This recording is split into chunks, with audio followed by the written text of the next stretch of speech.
What is going on, YouTube? It's Tyler from Mission VR, where it's my mission to bring you guys good quality VR content. So today's video, we are going to be talking about the all-important standalone VR discussion and whether standalone VR headsets really are going to be the future, or whether there's, I guess, a better argument as to maybe PC VR being the future. I'm not really siding on this one because honestly, I'm pretty interested to see how the future of VR is going to turn out. And honestly, I think pretty much at this point, any mainstream VR is going to help the overall type of games that we are going to be getting.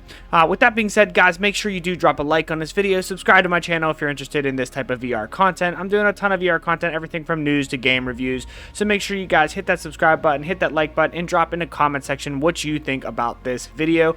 Also, on top of that, we are doing a giveaway currently on my Discord server, so if you guys are interested in doing that giveaway for a game that has not yet been decided yet, please do join the Discord server. The link is in the description.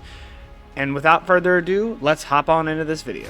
Okay, so we have to ask ourselves here in this video, is standalone virtual reality the future? Now, that's kind of a dumb question because to most people that are, watching this video, and even myself, the obvious answer is yes. How could it not be after the success of the Oculus Quest 2? But I want to pose some deeper questions here as to how we're going to get there, because this is actually a lot easier of an answer to say yes to than really the actual process is playing out, because there's definitely some things that standalone VR moving forward is going to definitely challenge, I guess, PC VR, but there's some challenges moving forward with it in itself. And the first one is really, can the technology get there to allow for a full standalone VR at a practical price? And I think that that's one of the most important things here in this discussion. Is I'm sure the tech can get there, there's no doubt about that, but whether or not it's for a price that's going to make sense for consumers or not, that's really kind of where we're at. And really, if you think about just where gaming laptops are in general now, I mean, I've played on a gaming laptop a long time before I had a desktop computer. And, yeah, some of those gaming laptops are absolutely capable of doing some amazing things, playing some amazing games. And even my first VR experience was run through a gaming laptop. So I played a lot of VR games on a game laptop before I started playing on a desktop. So there's definitely the ability to shrink down kind of the processing power that a computer tower would have into a laptop-based format. And then, if you even think about condensing it even further into a VR headset, I think that it definitely can be done, but can it be done for a reasonable price? And I think that that's definitely a major focus here, is talking about the price. If you're talking standalone VR headset, the reason why the Oculus Quest 2 is so successful is because of the low price that it offers with all the great perks that it has. You have to think of it as a way, players that are going to get into virtual reality, they need to have it be no more expensive than really a console. If you think about console players, a lot of times they'll buy the latest PlayStation 5 or the new Xbox coming out, and they'll drop, $499 upwards of maybe $599, but that's kind of the price tag that they play into. And really a lot of times players are going to look at a VR headset as kind of a commodity, unless you're a hardcore VR gamer like myself, in which case, if I'm playing mostly VR games anymore, because it's just hard to go back after playing so many good VR games.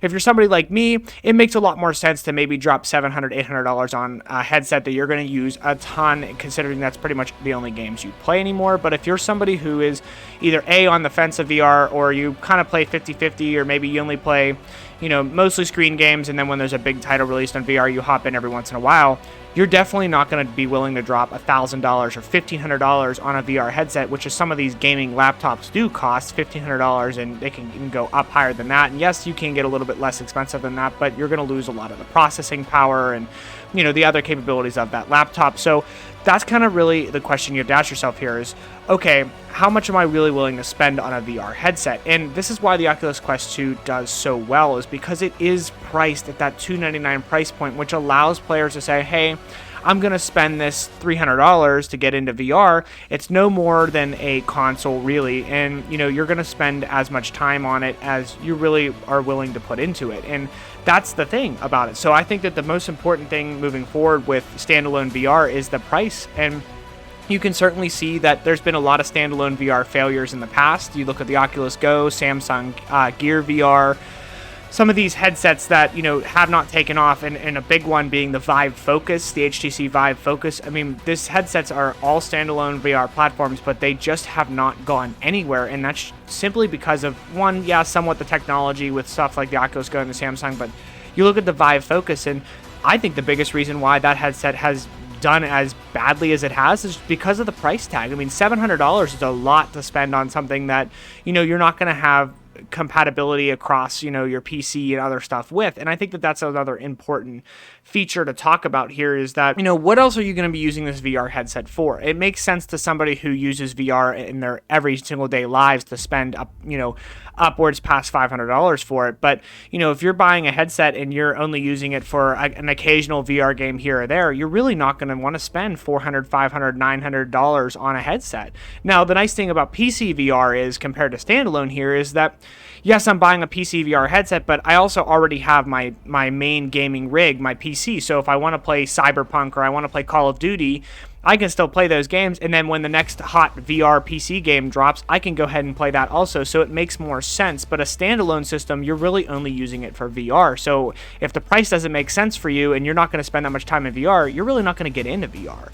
And I think that's an important thing. So again, as standalone VR, yes, could it be the future, and do a lot of people think it is the future? 100%, but if the technology can't get there and it doesn't make sense for people to step in, then really it's not going to advance VR forward, and we're going to end up in the same stepping halfway point that we are now, where we have console VR, we have PC VR, and now we have standalone VR, where there's really no clear direction on, one emerging from the other moving into the future. So that leads us to really our next section here, and really probably the most important section of this whole entire discussion, and that is really talking about the overall games. And can the games get there? Do the games make sense? Does it make sense for developers to make their game for a certain platform? And I think that in virtual reality, again, this is a area that isn't really talked about much. And really, you have to think about all these major AAA developers, developing Call of Duty. Yeah, they're a major studio, so it makes it a lot easier to develop it for both an Xbox, PlayStation, PC, any other platform out there.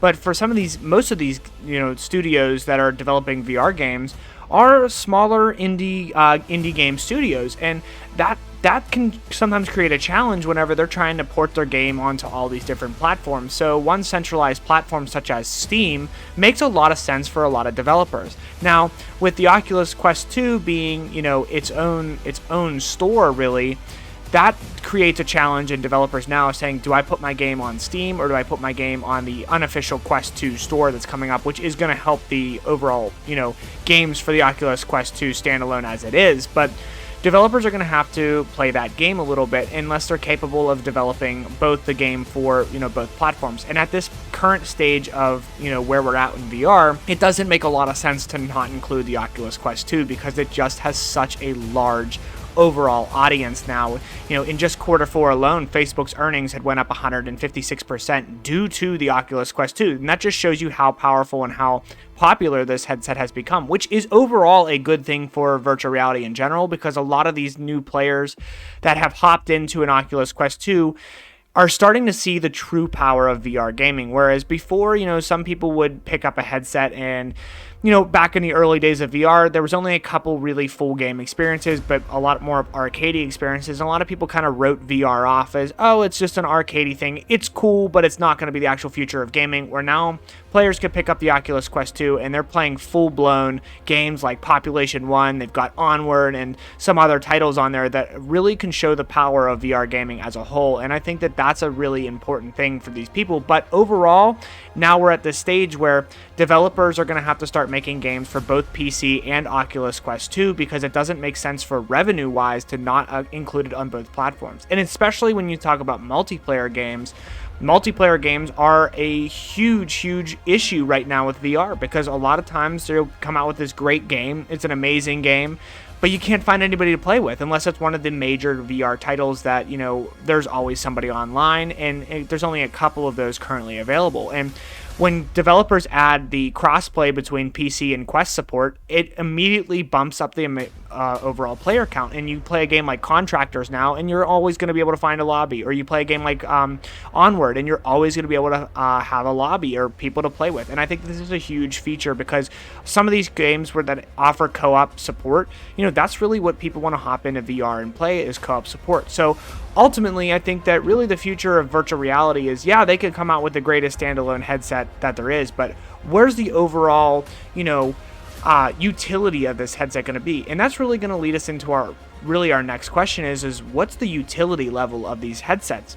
The Oculus Quest 2 is great just because of the overall price of it and the fact that it can connect to a PC. Now, albeit the connection to the PC still isn't, it still needs some work done to it. The link cable isn't necessarily the most efficient way to play PC VR games on the headset, and if you're in a certain situation, you may not always be able to use the virtual desktop wirelessly, but overall, it's the versatility of this headset. I can go play at my living room, or I can connect it to my PC, and I think that this is a really important feature. So now I no longer have to miss the major PC VR releases, and at the same time I can also play some games that, more so workout games and other games that you like to be, without a cable.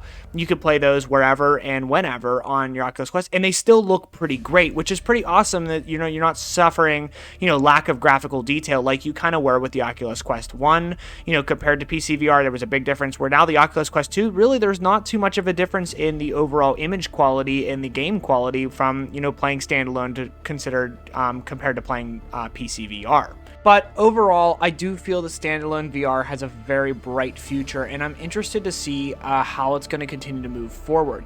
Now, I do feel that standalone virtual reality, the only way that it's going to really successfully be the future is if the tech can catch up to what PCs are capable of, which will allow game developers to not only develop their games to be able to run on the standalone headset, but also be able to run, maximum graphic settings on a PC. Is, those of us that enjoy PC games, want to be able to run it a certain way. And as long as that they're going to be able to, basically run the slider between having it graphically, put it into a position where it's going to be able to run on standalone and also run on PC, I think that it'll be a good, bright future for that.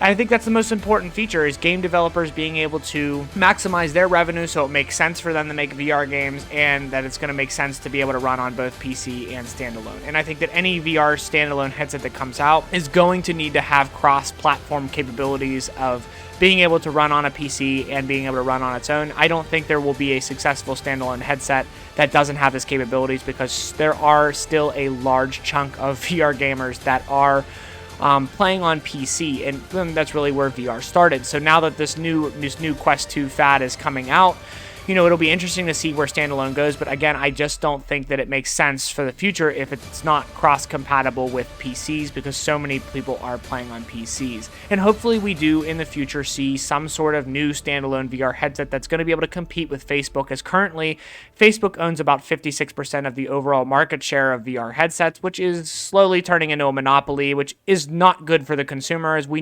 definitely do need options. So hopefully, whether it's Valve's next headset or, whatnot, there'll be some sort of new standalone VR. And I'll tell you this much, I think it'd be pretty cool if they made a Steam VR headset that was kind of standalone, that would have the capabilities of running Steam games. That would be pretty cool, but again, I do not think it will be successful unless it is the price of somewhere around a console, as it just doesn't make sense for a lot of people to spend, upwards to $1,000 on something that they don't use all the time. Now, if you're a super hardcore VR gamer like myself, then it would make a little bit more sense to make that kind of investment, but they're just, most of the time, a lot of people are still switching between screen games and VR games, so it's one of those things that it has to make sense for the community as a whole moving forward, and I think that it'll be definitely an interesting future for virtual reality to see what is in store for some of these headsets. Well, guys, that is it for this video. I enjoyed the discussion of talking about whether standalone VR is the future of virtual reality or not. I'd love to hear what your guys' thoughts are on that. Please do drop those in the comment section below. Drop a like on this video and subscribe to my channel, as I bring in a ton of VR content, and I got some game reviews coming up, as well as some hardware reviews coming in the near future, so make sure you guys stay tuned for that, and until then, I will see you in the next one.